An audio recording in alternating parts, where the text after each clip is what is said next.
जब फूल खिलता है तो मधुमक्खियां बिना बुलाए ही आ जाती हैं। रामकृष्ण परमहंस जी का ये बहुत ही खूबसूरत और गहरा विचार है ना? हम अक्सर सोचते हैं कि चमत्कार आखिर कैसे होते हैं, लेकिन जरा सोचिए, हिमालय की तलहटी में रहने वाले एक बिल्कुल साधारण से दिखने वाले व्यक्ति की ओर पूरी दुनिया के लोग कैसे चुंबक की तरह खींचे चले आए। ये कहानी सच में किसी रहस्य या जादू से कम नहीं है। तो चलिए आज के इस विश्लेषण में हम इसी गहरे रहस्य में उतरते हैं। हमारा पूरा फोकस नीम करोली बाबा, जिन्हें सब प्यार से महाराज जी कहते हैं, उनके असीम प्रेम और करुणा पर है। हम देखेंगे कि कैसे महाराज जी ने केवल अपने भक्तों के कल्याण और सुरक्षा के लिए सामान्य मनुष्य जीवन की सारी मर्यादाओं और सीमाओं को पूरी तरह से लांघ दिया। यह कोई दिखावा या प्रसिद्धि पाने का तरीका नहीं था, बल्कि इंसानियत के प्रति उनके अगाध प्रेम का सीधा परिणाम था। अब उनके जीवन का सबसे बड़ा विरोधाभास देखिए। उनका रूप एकदम साधारण था। एक ऐसे व्यक्ति जो एक मामूली सी खटिया पर आराम करते हैं, कभी-कभी शरीर में दर्द या ठंड लगने की शिकायत भी करते हैं, बिल्कुल हमारी और आपकी तरह, मानव शरीर की नाजुकता से बंधे हुए। लेकिन दिलचस्प बात यह है कि ठीक उसी वक्त वो भौतिक विज्ञान के सारे कठोर नियमों को ऐसे तोड़ रहे होते थे जैसे वो कभी थे ही नहीं। कल्पना कीजिए, एक तरफ एक साधारण से बुजुर्ग का वेश जो बस एक कंबल में लिपटे हुए हैं, और दूसरी तरफ उनकी वो चौंका देने वाली सच्चाई जहां वो एक ही समय पर हर जगह मौजूद हैं। वो सब कुछ जानते हैं जो एक आम इंसान सोच भी नहीं सकता, और यहां तक कि वो अपनी इच्छा से भौतिक चीजों को भी पूरी तरह बदल सकते हैं। ये कॉन्ट्रास्ट सच में हैरान करने वाला है। तो चलिए सबसे पहले बात करते हैं स्थान और मन की सीमाओं से परे जाने की। ये किस्सा तो सच में रोंगटे खड़े कर देता है। एक छोटी सी बच्ची जो 3 साल की उम्र तक हर साल एक 30 फुट ऊंची बालकनी से नीचे गिरती है। पहली बार गिरी, शरीर पर कोई खरोच नहीं। दूसरी बार गिरी, एकदम सुरक्षित। और जब तीसरी बार गिरी तो उस बच्ची ने खुद बताया कि उसे लगा जैसे वो हवा में तैरती हुई किसी की बेहद सुरक्षित गोद में जाकर गिरी हो। बाद में खुद महाराज जी ने इस बात की पुष्टि की थी कि उन्होंने ही उस बच्ची को गिरने से पहले अपनी रहस्यमयी गोद में झेल लिया था। उनकी यह दूरदृष्टि कमाल की थी। एक बार की बात है, एक भक्त अपनी पत्नी को घर पर बिना राशन के छोड़कर मीलों दूर चला गया। अब महाराज जी को मीलों दूर बैठे बैठे ही यह बात पता चल गई। उन्होंने तुरंत उस भक्त को जमकर फटकार लगाई, और चमत्कार देखिए, ठीक उसी वक्त उस भक्त की पत्नी के घर पर उनका एक धनी पड़ोसी अचानक से आटा, चावल और दाल लेकर पहुंच गया। महाराज जी ने मीलों दूर से ही उस भूखी महिला के लिए पल भर में सब कुछ व्यवस्थित कर दिया था। अक्सर बाहर बैठे महाराज जी ऐसे लगते थे जैसे उन्हें दुनिया से कोई मतलब ही नहीं है, लेकिन सच तो ये है कि वो पूरी तरह से हर पल जागरूक रहते थे। एक घटना है जहां सैकड़ों मील दूर उनका एक भक्त रास्ते में चल रहा था और अचानक बिना किसी कारण के उसे मुड़ने के लिए मजबूर होना पड़ा। और जैसे ही वो मुड़ा, उसने देखा कि एक जहरीला सांप ठीक उसे डसने ही वाला था। उस भक्त को तुरंत समझ आ गया कि मीलों दूर बैठे महाराज जी ने ही अभी अभी उसकी जान बचाई है। अब आगे बढ़ते हैं और देखते हैं कि कैसे उन्होंने बीमारी और यहां तक कि मृत्यु पर भी विजय प्राप्त की। उनके चिकित्सा चमत्कार तो बिल्कुल अकल्पनीय थे।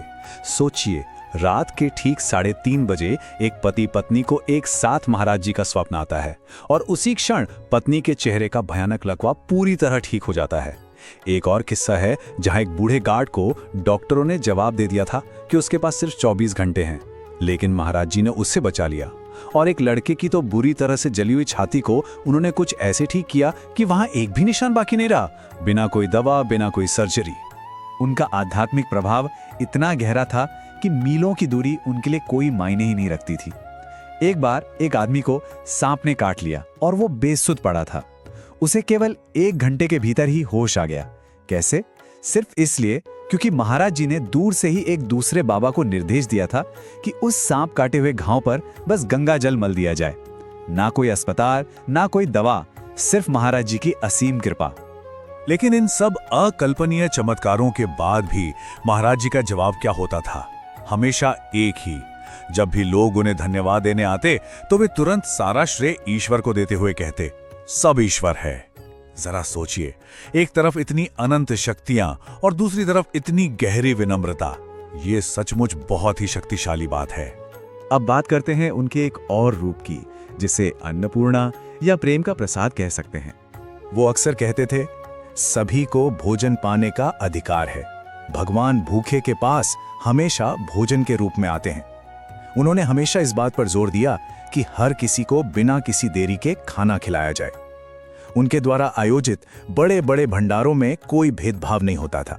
समाज से बहिष्कृत लोग हों, कोई चोर हो या फिर कोई बहुत बड़ा करोड़पति, सब एक साथ एक ही पंक्ति में बैठकर भोजन करते थे।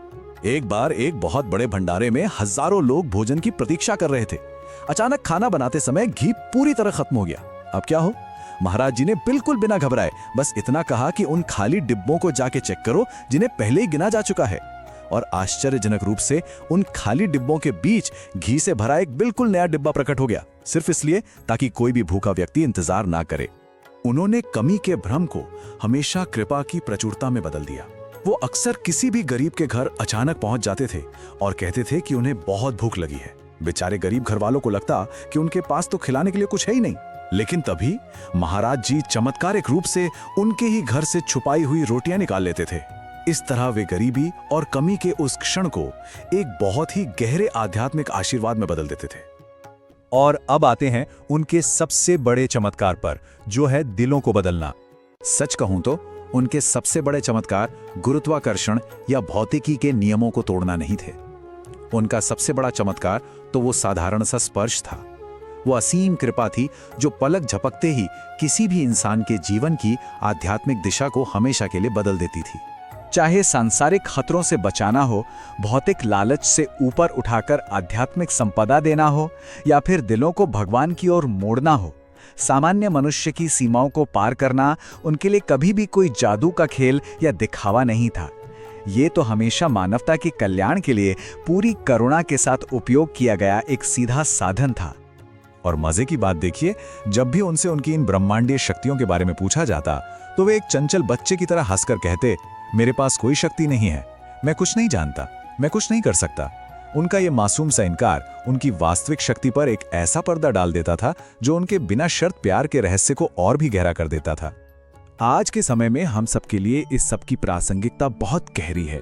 एक ऐसे व्यक्ति के बारे में जानना या सुनना जो अपना पूरा जीवन केवल दूसरों के कल्याण के लिए जीता है, ये अपने आप में हमारे व्यक्तिगत आध्यात्मिक विकास के लिए एक बहुत बड़ा उत्प्रेरक बन जाता है। तो इस विश्लेषण के अंत में हम एक बहुत ही गहरे और विचारणीय प्रश्न पर पहुंचते हैं। यदि इस पूरे ब्रह्मांड की सबसे बड़ी शक्ति एक साधारण से आदमी की तरह दिखती है जो बस भूखों को खाना खिला रहा है, तो ये हमें ईश्वर तक पहुंचने के सच्चे मार्ग के बारे में क्या सिखाता है? यह हमें सोचने पर मजबूर करता है कि असीम आध्यात्मिक शक्ति कहीं और नहीं बल्कि अंततः गहरी सादगी और बिना शर्त करुणा में ही बसती है। हरि ओम।